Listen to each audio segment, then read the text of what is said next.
नमस्कार। हरियाणा राज्य निर्वाचन आयोग द्वारा पंचायती राज संस्थाओं के चुनावों की घोषणा की जा चुकी है। इस बार इन चुनावों को दो भागों में बांटा गया है। पहले भाग में जिला परिषद एवं पंचायत समिति के चुनाव किए जाएंगे, जिनमें ईवीएम मशीन का इस्तेमाल किया जाएगा। दूसरे भाग में सरपंच और पंच के चुनाव होंगे, जिसमें सरपंच पद के लिए ईवीएम मशीन का इस्तेमाल तथा पंच पद के लिए मतपत्र एवं मत पेटियों का इस्तेमाल किया जाएगा। हरियाणा राज्य निर्वाचन आयोग द्वारा पीठासीन अधिकारियों के लिए एक मार्गदर्शिका जारी की गई है। आइए इसी मार्गदर्शिका के आधार पर हम कुछ महत्वपूर्ण बिंदुओं की चर्चा करते हैं, जिससे पीठासीन अधिकारियों और पोलिंग अधिकारियों की चुनाव ड्यूटी और चुनाव प्रक्रिया की पूरी जानकारी मिल सके। इस प्रक्रिया के दौरान सबसे पहला जो कार्य है वो है चुनाव से एक दिन पहले का। चुनाव से एक दिन पहले आपको डिस्पैच सेंटर पर बुलाया जाता है। यहाँ आपको मतदान केंद्र का नंबर बताया जाता है और उससे संबंधित कुछ सामान दिया जाता है। यहाँ आपकी जो पोलिंग पार्टी है उसका गठन किया जाता है और वो जो सामान है, जो किट है, उसके साथ आपको सरकारी वाहन से भेजने की व्यवस्था की जाती है ताकि आप अपने मतदान केंद्र पर पहुँच सकें। यहाँ यह बात सबसे महत्वपूर्ण है कि जब आपको सामान दिया जाता है तो आप इसी सेंटर पर अपना सामान का मिलान जो आपको सूची दी गई है उसके साथ कर लें। इस बार जिला परिषद और पंचायत समिति के चुनाव आपको एक ही बारे में एक दिन में ही कराने हैं, तो आपको 2 ईवीएम सेट दिए जाएंगे। दोनों ईवीएम सेट की बैटरी आप कंट्रोल यूनिट को ऑन करके चेक कर सकते हैं। बैलेट बॉक्स बैलेट यूनिट में सही लगा हुआ है, आपके मतदान केंद्र से संबंधित लगा हुआ है, इसकी भी जानकारी आप वहीं पर चेक कर लें। इतना करने के बाद आप सरकारी वाहन से अपने मतदान केंद्र तक पहुंच जाएं। यहाँ इसी दिन आप मतदान केंद्र की व्यवस्था देखें, बैठने की व्यवस्था करें, वोटिंग कंपार्टमेंट बनाएं और जब आपके पास मतदाता अभिकर्ता आए तो आप अभिकर्ताओं को ये बताएं कि मतदान का जो समय है वो अगले दिन सुबह 7 बजे से लेकर शाम के 6 बजे तक है। अतः आप जो उपस्थित उम्मीदवार हैं या उनके मतदान अभिकर्ता हैं, उनसे अगले दिन सुबह 6 बजे आने के लिए अनुरोध करें ताकि आप मॉक पोल को समय से पूरा कर सकें और आप 7 बजे यानी कि अगले दिन मतदान के दिन आप 7 बजे सही 7 बजे अपना चुनाव की प्रक्रिया सुचारू रूप से चालू कर सकें। आप इसी दिन एज ए प्रिजाइडिंग ऑफिसर अपने सभी पोलिंग ऑफिसर्स को बता दें कि उनकी क्या क्या ड्यूटीज़ हैं, क्या क्या उनके कर्तव्य हैं, उनको क्या क्या काम करने हैं।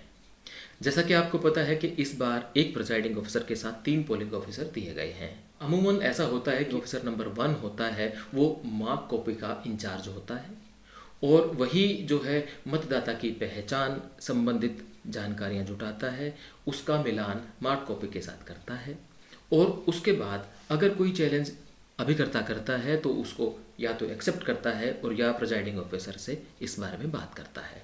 ये सब होने के बाद जब पहचान सुनिश्चित हो जाती है मतदाता की, उसके बाद वो अपनी जो मार्क कॉपी है उसमें वो उस मतदाता के बॉक्स के नाम के नीचे डायगनली उस बॉक्स को काटता है ताकि ये पता चल जाए कि ये मतदाता चुनाव के लिए आ चुका है, इसने चुनाव कर दिया है।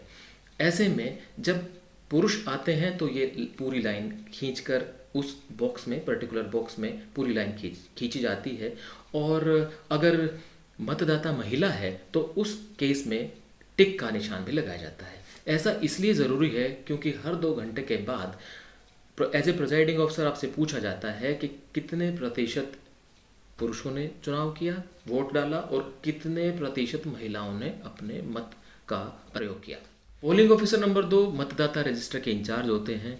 ये मतदाता से मतदान करने से पहले, उसके लिए बैलेट जारी करने से पहले एक पर्ची बनाते हैं और उस मतदाता से उसके सिग्नेचर क्रमांक के सामने उसके सिग्नेचर लेते हैं और उसके बाद उस मतदाता को एक पर्ची देते हैं और उस पर्ची के माध्यम से मतदाता पोलिंग ऑफिसर नंबर 3 के पास जाता है।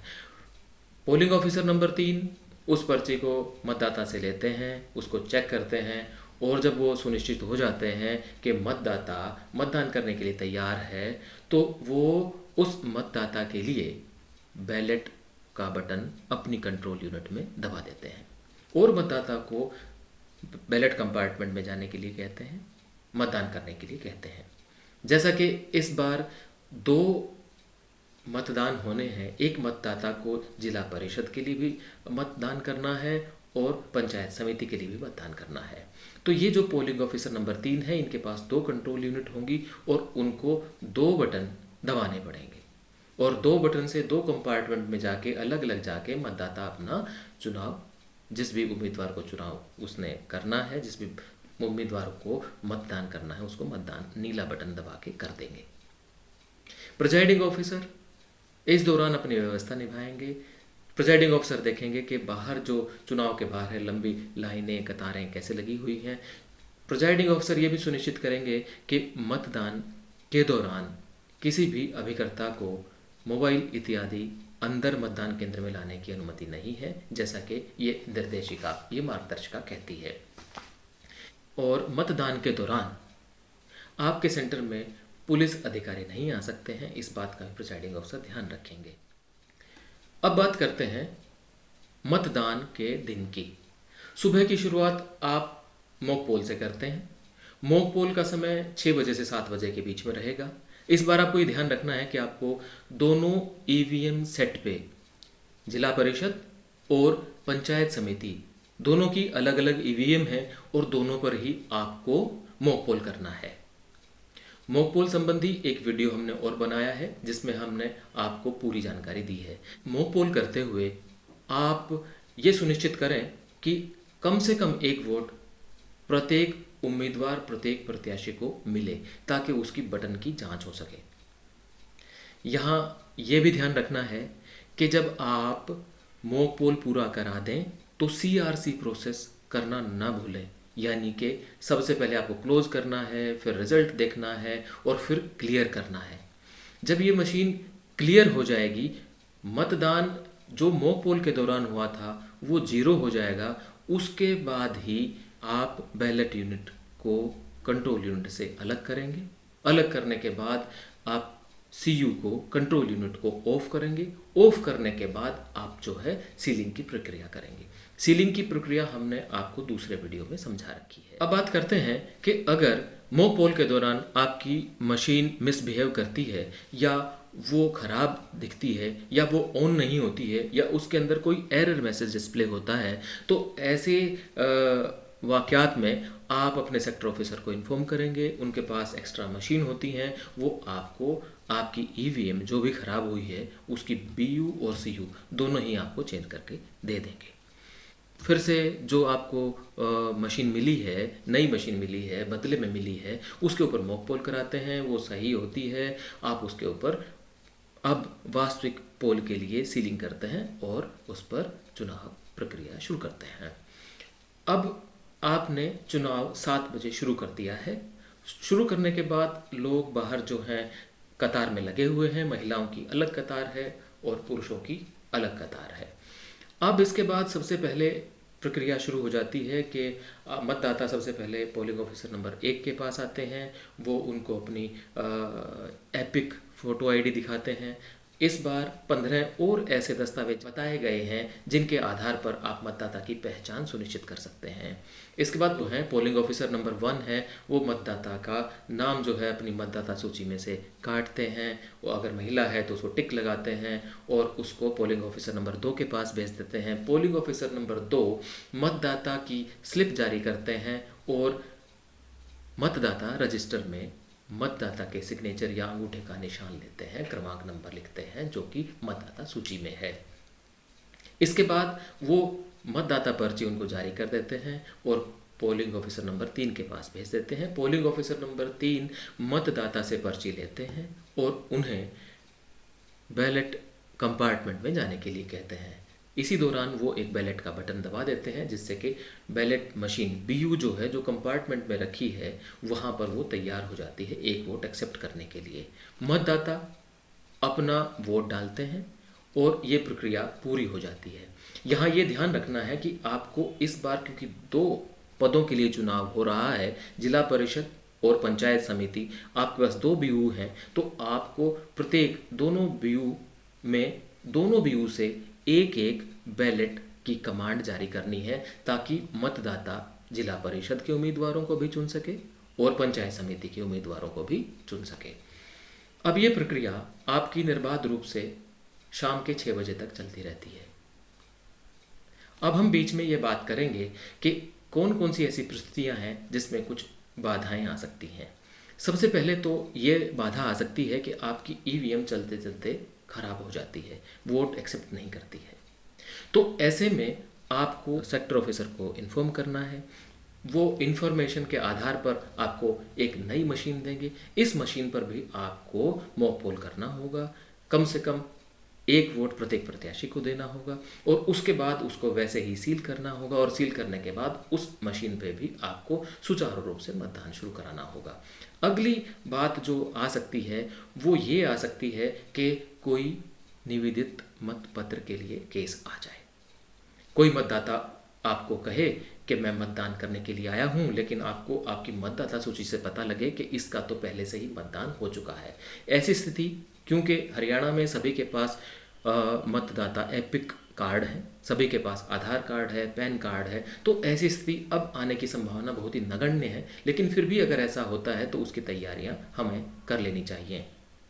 इसके तहत ऐसे मतदाता को निवेदित मत पत्र जारी किया जाता है फॉर्म नंबर 12 के आधार पर, और उसके बाद उस निवेदित मत पत्र, यानी कि ये एक पेज होता है, ये प्रिंटेड बैलेट होता है जिस पे मतदाता को मोहर लगानी होती है, सील लगानी होती है चलते हुए तीरों वाली, और उसके आधार पर ये अपने अधिकार का प्रयोग करता है मतदाता।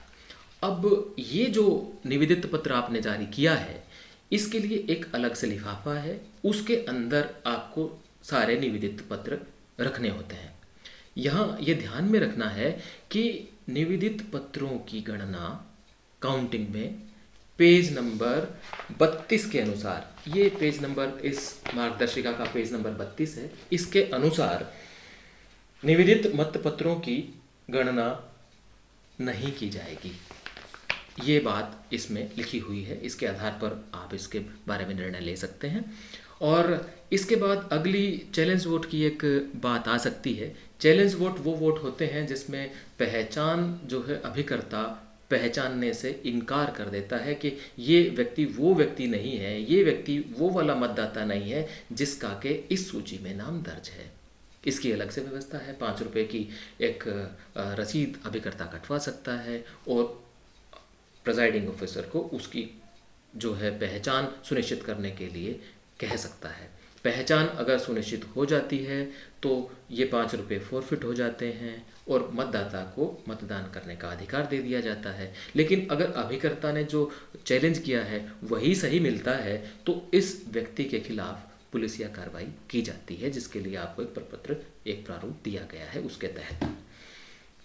इसके अलावा अगर कोई हिंसा आदि होती है तो ऐसे केस में आप अपने बूथ का सारा जो सामान है उनको अपने कब्जे में रखेंगे और घबराएंगे नहीं। आप सेक्टर ऑफिसर्स को और कंट्रोल यूनिट को इन्फॉर्म कर देंगे।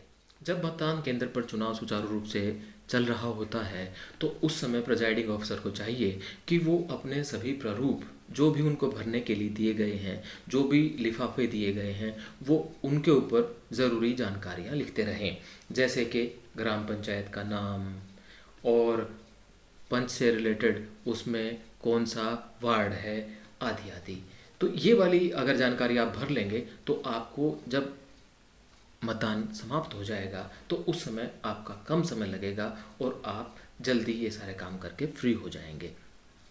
हम बात कर रहे हैं जिला परिषद और पंचायत समिति के चुनावों के बारे में। जब आपका सारा चुनाव संपन्न हो जाता है और तो आप सारे प्रपत्र इत्यादि भर लेते हैं, उनको सील कर लेते हैं, स्टैट्यूटरी नॉन स्टैट्यूटरी को सील कर लेते हैं, तो उसके बाद आपको ये मशीनें जो हैं वो भी उनके पर्टिकुलर कैरिंग केस में ही रखनी होती हैं। आपको यहाँ ये ज़रूर ध्यान देना है कि जिला परिषद की जो कंट्रोल यूनिट है वो जिला परिषद के केस में जाए, जिला परिषद की बैलेट यूनिट जिला परिषद के बैलेट यूनिट में जाए। इसी तरीके से पंचायत समिति की बैलेट यूनिट भी अपने संबंधित बैलेट यूनिट में और कंट्रोल यूनिट में ही रखी जाए। यहाँ पर गलती होने के ज़्यादा चांसेस हैं, तो आप जो है इन दोनों को पढ़ के ही, इनके सीरियल नंबर मिला के ही उनको उनके उचित कैरिंग केस में ही रखें। यहाँ पर एक बात और जो आपको नहीं भूलनी है वो ये है कि इस समय जब सारा चुनाव समाप्त हो जाता है तो आपको कंट्रोल यूनिट का क्लोज बटन दबाना होता है और कोई बटन नहीं दबाना होता है। दूसरा, आपको ये जो कंट्रोल यूनिट है इसको व्यू से अलग करना होता है और इस कंट्रोल यूनिट को ऑफ कर देना होता है। ये नीचे करके, इसके पीछे जो कंट्रोल यूनिट के पीछे जो एक ऑन ऑफ का स्विच है उसको नीचे करने से ये मशीन ऑफ होती है। ये वाली बात आपको ध्यान में रखनी है। पीठासीन अधिकारी की डायरी आपको भरती रहनी है और जो 2-2 घंटे के अंतराल पर आपसे वोट की जानकारी ली जाती है उसके लिए आपको टोटल बटन दबाना होता है। अब हम बात करते हैं कि गलतियां और क्या हो सकती हैं। कई बार देखा गया है कि जब हम टोटल का बटन दबा रहे होते हैं तो भूल से, चूक से क्लोज का बटन भी दब जाता है। ऐसे में वो जो ईवीएम है वो उस दिन के मतदान के लिए क्लोज हो जाती है। तब भी आप घबराएं ना, आप अपनी बात सेक्टर ऑफिसर को बताएं। अगर ऐसा हो जाता है तो वो फिर से आपको एक दूसरी मशीन देंगे। ऐसे में आपके पास जो पहले की कंट्रोल यूनिट और बैलेट यूनिट थी उसको आप सेक्टर ऑफिसर को हस्तांतरित नहीं करेंगे, देंगे नहीं, अपने पास ही रखेंगे। इस वाक्य का आप पूरा ब्यौरा पीठासीन अधिकारी की डायरी में भी लिखेंगे। दोनों के सीरियल नंबर लिखे जाएंगे। सभी की जो सील हैं, कंट्रोल यूनिट के 3 भागों पे सील लगाते हैं, उनका ब्यौरा भी आपको प्रिजाइडिंग ऑफिसर डायरी में देना होता है। तो आप ध्यान रखें कि ऐसी गलती आपसे मतदान समाप्त होने के पश्चात आपने ईवीएम को अच्छे से सील कर लिया है, कैरिंग केस पे एड्रेस टैग लगा दिया है, सभी चुनाव के प्रपत्र भर लिए हैं और आपने सभी लिफाफे स्टैट्यूटरी और नॉन स्टैट्यूटरी तैयार कर लिए हैं। आपने सारा सामान अलग से किट बैग में डाल लिया है। इसके बाद आप अपने मतदान केंद्र से तैयार हैं प्रस्थान के लिए, जहां पर आपको ये सारा सामान जमा कराना है।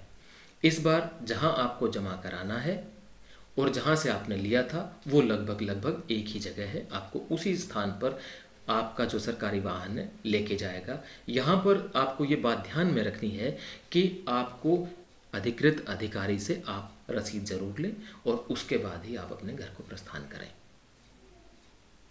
तो ये थी जानकारी जिला परिषद और पंचायत समिति के बारे में। आइए अब हम चर्चा करते हैं सरपंच के चुनाव और पंच के चुनाव के बारे में। मोटा मोटी ये जो प्रक्रियाएं हैं, वैसे ही एक दिन पहले आपको डिस्पैच सेंटर पर बुलाया जाता है, वैसे ही आपको सामान दिया जाता है, सामान आप चेक करते हैं, वैसे ही आप मतदान केंद्र पर जाते हैं, व्यवस्थाएं करते हैं। इस बार आपको जो है, जब डिस्पैच सेंटर है उससे केवल एक ईवीएम सरपंच के लिए मिलेगी और एक बैलेट बॉक्स मिलेगा जिसमें बैलेट डलते हैं। और इस बार ईवीएम की बजाय पंच के केस में आपको प्रिंटेड मतपत्र मिलते हैं। पंच पद के चुनाव की प्रक्रिया में एक जरा सा चेंज और भी है। जैसे हम सरपंच पद के चुनाव के लिए ईवीएम पर मॉक पोल कराते हैं, वैसे ही हम 6 बजे चुनाव अभिकर्ताओं को अपना जो मतपेटी है उसको खाली करके दिखाते हैं। खाली करके दिखाने के बाद हम उसको सील करते हैं और सील करने की पूरी प्रक्रिया हमने अपने दूसरे वीडियो में बता रखी है। और उस सील को तोड़ने की भी, उस मतपेटी को खोलने की भी पूरी व्यवस्था हमने उसमें दूसरे वीडियो में बता रखी है, जिसका लिंक मैं नीचे दे रहा हूँ। और इस मतपेटी की सील पर भी चुनाव अभिकर्ता या उम्मीदवार भी अपने सिग्नेचर कर सकते हैं। पीठासीन अधिकारी को भी मतपेटी की सील पर हस्ताक्षर करने पड़ते हैं। यही डिफरेंस है। बाकी सारा का सारा वैसा का वैसा है जैसा हमने आपको पंचायत समिति और जिला परिषद के बारे में बताया था। आपको वही व्यवस्था वहाँ करनी है और वैसे ही एजेंट्स को बताना है, सुबह 6 बजे आने के लिए कहना है। जो समय है वो भी 7 बजे से लेकर 6 बजे तक का ही निर्धारित है, कोई अंतर नहीं है। ऐसे ही जो आपके अधिकारी हैं, पोलिंग ऑफिसर नंबर 1, 2, 3, उनके भी काम में कोई भिन्नता नहीं है। फ़र्क केवल इतना है कि जब पंच के केस में जब आपके पास एक पंच का चुनाव है तो आपके पास उसी पंच से संबंधित आपको मतपत्र मिलते हैं। मतपत्र के दो पार्ट होते हैं, एक मतपत्र और दूसरा काउंटर फाइल। अब मतपत्र जो है उसके पीछे सुवेदक सील लगती है और उसके ऊपर प्रिजाइडिंग ऑफिसर के सिग्नेचर होते हैं। प्रिजाइडिंग ऑफिसर सुवेदक सील तो एक दिन पहले ही जब उनको ये मिलते हैं तब लगा सकते हैं, लेकिन सिग्नेचर वो मतदान जब शुरू होता है जिस दिन, उसी दिन उस पर सिग्नेचर करें। कम से कम 50 मतपत्र पहले से ही तैयार कर लें ताकि बार बार उन पर सिग्नेचर ना करने पड़े। इसके साथ साथ अगली व्यवस्था ये रहती है कि इधर आपको मतदाता रजिस्टर सरपंच के लिए बनाना पड़ता है। पंच के लिए जो हमें व्यवस्था है उसका जो काउंटर फाइल है उस पे हमें मतदाता के सिग्नेचर या अंगूठे का निशान लेना होता है। हमें ये भी चेक कर लेना चाहिए कि जो सीरियल नंबर है, जो काउंटर फाइल पर सीरियल नंबर है मतपत्र पर, और जो मतपत्र ओरिजिनल पर यानी कि जो पेटी में ढोल में डलना है जिसके माध्यम से चुनाव होना है, उस पे दोनों के सीरियल नंबर बराबर हों, एक जैसे हों। अब इसके बाद वैसे ही अब व्यवस्था ये रहती है कि वैसे ही मतपर्ची दी जाती है मतदाता को। पोलिंग ऑफिसर नंबर 3 के पास मतदाता जाता है, पर्ची दिखाता है, बैलेट का बटन जो है ऑफिसर नंबर 3 दबाता है और ये जो मतदाता है अपने मतदान कक्ष में जाता है और वहाँ ईवीएम मशीन के माध्यम से मतदान करता है। अब ये मतदाता दोबारा पुनः पोलिंग ऑफिसर नंबर 3 के पास आता है, उनसे जो चलते हुए तीरों वाली मोहर लेता है, मतपत्र लेता है, और इस समय जो ये पोलिंग ऑफिसर नंबर 3 है वो मतदाता को ये बताते हैं कि आपको इस पर कैसे स्टैंप लगानी है ताकि आपका मतपत्र जो है रद्द ना हो। ऐसी उनको बात बतानी है और उनको फोल्ड करके देना है मतदाता को कि भी आपको ये वापस लाके ऐसे ही फोल्ड करना है और इसको फोल्ड करके आपको मतपेटी में डालना है। मतपेटी पर आप अपने वार्ड की ये जो मतपेटी की जो एक प्रारूप दिया गया है, मतपेटी का प्रारूप जो है वो ये है मतपेटी के लिए लेबल। आपको ये मतपेटी के लिए लेबल है, इसको पहले से ही भर के रखना है और आपको अपनी पेटी पर चिपका लेना है। और ये व्यवस्था केवल इतना सा ही डिफरेंस है। अगला बाकी सारी व्यवस्थाएं वही हैं, निवेदित पत्र की वही व्यवस्था है, चैलेंज वोट की वही व्यवस्था है जो हमने आपको पंचायत समिति और जिला परिषद के बारे में बताई थी। अगला जो इसमें डिफरेंस है वो एक बहुत ही महत्वपूर्ण डिफरेंस है, वो है कि पंच और सरपंच के चुनाव नतीजों की घोषणा ग्राम पंचायत में ही की जाती है, इसलिए उनकी गणना भी वही की जाती है।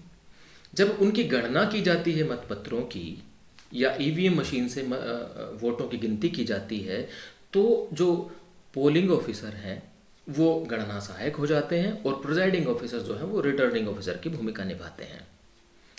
अब हमें ये ध्यान रखना है कि मतपत्र जो हैं वो कौन से मतपत्र ऐसे हैं जो सही माने जाएंगे, जिनकी काउंटिंग होगी, और कौन से ऐसे हैं जो रद्द समझे जाएंगे। इसके लिए वही मैं आपको बताना चाहूँगा कि पीठासीन अधिकारियों के लिए ये जो मार्गदर्शिका जिसके बारे में हमने पहले बात की, इसके पेज नंबर 44 पर ये सब लिखा हुआ है कि कौन कौन से पेपर रद्द किए जाएंगे। तो आप इसको एक बार ज़रूर पढ़ लें। ये भी आप समझ लें कि एक जो मतदान केंद्र है उस पर 2, 3 या 1 वार्ड के मत पंचों के केस में डल सकते हैं। तो आपके मतदान केंद्र से 1 पंच भी निर्वाचित हो सकता है, 2 भी हो सकते हैं और 3 भी हो सकते हैं। जब आप पंच के पद के चुनाव के लिए आप निर्णय पर पहुंचने के लिए आपको प्रारूप दिए गए हैं पंच के निर्वाचन के परिणाम पत्र।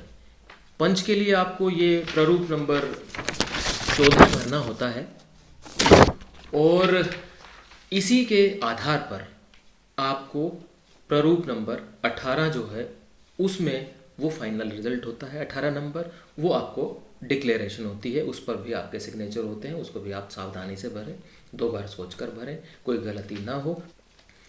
जो निर्वाचन है उसके लिए एक और बात मैं आपके साथ साझा करना चाहूँगा कि जो मतपत्र हैं उनकी आप वैध को अलग निकालने और रद्द को अलग निकालने, और उसके बाद जो वैध हैं उनकी 50-50 की गड्डियाँ तय कर लें और इनको वार्ड वाइज रख लें। और वार्ड वाइज ही आपको ये प्रारूप जो है वो 14 नंबर भरना होता है। 14 के आधार पर ही आपको ये 18 नंबर प्रारूप भरना है, जिसके माध्यम से जो प्रिजाइडिंग ऑफिसर, जो अब रिटर्निंग ऑफिसर की भूमिका निभा रहे हैं, उनको ये भरना है। और इसमें जिसको सबसे ज़्यादा वार्ड से सबसे ज़्यादा जो मत मिले हैं उसको निर्वाचित घोषित करना होता है। ये बात रही। अब इसके साथ साथ एक और बात मैं आपको बताना चाहूँगा। प्रारूप नंबर 21 ख है, ये जो है ये सर्टिफिकेट है पंच सरपंच से रिलेटेड। इसमें पंच है और पंचायत समिति, जिला परिषद, इसी प्रारूप ख के माध्यम से हम उनको एक सर्टिफिकेट देते हैं जो कि रिटर्निंग ऑफिसर देता है। और आपके केस में आप ही प्रिजाइडिंग ऑफिसर, रिटर्निंग ऑफिसर की भूमिका निभा रहे होते हैं। अब हम अगली बात करते हैं। ये सरपंच के मतों की गिनती जो है ईवीएम मशीन के माध्यम से होनी है। तो अब आपको जब चुनाव संपन्न हो जाए तो बैलेट यूनिट को आप अलग कर देंगे और जो है कंट्रोल यूनिट पे जो है आप क्लोज का बटन दबाएंगे। क्लोज का बटन दबाएंगे, इस समय आप जो है मतदान की समाप्ति की घोषणा करेंगे और ये घोषणा आप पीठासीन अधिकारी की डायरी में भी करेंगे। और इस तरीके से जब ये मतदान का जो आपको मतों की गिनती है उसका पूरा ब्यौरा भी रखेंगे आप। वो सब तैयारी के बाद जब आपने क्लोज बटन दबा दिया है, उसके बाद आप सरपंच के निर्णय की तरफ, परिणाम की तरफ चलते हैं। इसमें आपको ये ध्यान रखना है कि आपको ईवीएम मशीन का इस्तेमाल करना है। ईवीएम मशीन में हमने 3 सील लगाई थी। तो सबसे पहले जो रिजल्ट सेक्शन है उसका जो बाहरी आवरण है उसके ऊपर सील लगाई थी एड्रेस टैग, वो आपको तोड़नी है। फिर उसके अंदर हम जब उसको खोलते हैं तो हमें ग्रीन सील दिखाई देती है। और इससे पहले जो हमने बाहरी आवरण पर ABCD स्ट्रिप सील लगाई थी और जो ग्रीन पेपर सील उसके साथ हमने अटैच की थी वो तोड़नी ही पड़ती है। तो अब हम इसको जब तोड़ लेते हैं, एड्रेस टैग हटा लेते हैं, स्ट्रिप सील ग्रीन और ये जो ABCD है स्ट्रिप सील है इसको हटा लेते हैं और रिजल्ट सेक्शन का ये जो बाहरी आवरण है इसको खोल लेते हैं, तो हम पाते हैं कि अब हमें वो 2 छेद दिखाई देते हैं। ऊपर वाले छेद जो कि डिस्प्ले सेक्शन, कंट्रोल यूनिट का डिस्प्ले सेक्शन की तरफ जो छेद है उसके नीचे रिजल्ट बटन है। अब आपको ये यहाँ पे ये ध्यान देना है कि आपको जो पिंक पेपर सील वाला बॉक्स है, जो पिंक पेपर सील है उसको नहीं तोड़ना है। मैं फिर से रिपीट कर दूं कि इस समय आपको ये ध्यान देना है कि आपको पिंक पेपर सील नहीं तोड़नी है, इंटैक्ट रखनी है, सही रखनी है। अब आप रिजल्ट वाले बटन तक पहुंचना है। आपको ग्रीन जो सील है उसके अंदर आप उंगली डालेंगे, थोड़ा सा जोर लगाएंगे तो फट जाएगी और आप रिजल्ट सेक्शन तक पहुंच जाएंगे और रिजल्ट वाला बटन दब जाएगा। अब आपकी जो कंट्रोल यूनिट है वो हर सरपंच के जो उम्मीदवार हैं उनके अनुसार उनको जो जो मत पड़े हैं वो आपको दिखाना शुरू कर देती है। अब जब ये अब दिखा रही होती है तो इसका जो प्रारूप है उसके लिए हम इस्तेमाल करते हैं प्रारूप नंबर 15। ये प्रारूप नंबर 15। इसमें हमें सरपंच के उम्मीदवारों के नाम लिखने हैं और उसके सामने आपके जो मतदान केंद्र है, बूथ नंबर है, उससे उसको कितने वोट मिले हैं वो आपको लिखना है। इसके बाद आपको क्या करना है? इसके बाद जब ये आपका तैयार हो जाता है, कोई रिकाउंटिंग की कोई बात नहीं होती है, तो आप ये प्रारूप नंबर 15 जो है आप अपने साइन करेंगे और इसे तैयार कर लेंगे। अब अगला निर्देश ये है कि मान लेते हैं कि आप जिस ग्राम पंचायत में हैं उसमें 3 और बूथ हैं ग्राम पंचायत में। इन तीनों से एक सरपंच का चुनाव होना है। अब जब एक सरपंच का चुनाव होना है तो सभी प्रिजाइडिंग ऑफिसर्स को आरओ की भूमिका निभाते हुए काउंटिंग करनी है, जैसा हमने आपको बताया, और ये 15 नंबर प्रारूप भरना है। और इस 15 नंबर प्रारूप को सबसे छोटे नंबर वाले मतदान केंद्र के पीठासीन अधिकारी जो अब आरओ हैं उनके पास लेकर जाना है। जैसे मान लीजिए 151, 152 और 153 नंबर के एक ग्राम पंचायत में 3 मतदान केंद्र हैं, तो ये जो 2 अधिकारी हैं ये अपने 15 नंबर कहाँ लेकर जाएंगे? 151 के पास लेकर जाएंगे। 151 नंबर जो अधिकारी हैं वो भी अपना प्रारूप नंबर 15 भरकर रखेंगे। जब ये सारा भरकर रखेंगे तो इसके आधार पर 15 के आधार पर अब जो रिटर्निंग ऑफिसर जो सबसे छोटे बूथ के हैं उनकी ड्यूटी क्या बनती है? उनकी ड्यूटी बनती है कि वो अब चुनाव नतीजों की घोषणा करेंगे।